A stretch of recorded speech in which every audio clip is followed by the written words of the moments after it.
This is our galaxy, the Milky Way, captured by the eyes of the Gaia Space Telescope. But what does our galaxy look like from the outside? No spacecraft can travel far enough to take a selfie of the Milky Way. So, scientists turned to Gaia. Over its mission, Gaia made more than 3 trillion observations of about 2 billion stars and cosmic objects, giving us the clearest picture yet of our galactic home.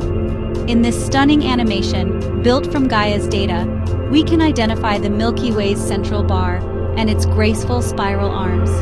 From the side, the galaxy reveals its bulge and wide disk, but the disk isn't flat. Gaia shows it is warped and wobbling, likely due to past collisions with smaller galaxies. Moving outward, Gaia also charted our neighboring galaxies, the large and small Magellanic Clouds, and about 40 other companions. By tracking streams of stars, Gaia uncovered the Milky Way's turbulent past, a story of mergers, collisions, and cosmic evolution. Piece by piece, Gaia is scanning our galaxy from the inside out, building the most detailed map of the Milky Way ever created. And within this vast ocean of stars lies our sun. This tiny speck is where we live. This is our galaxy. This is our home.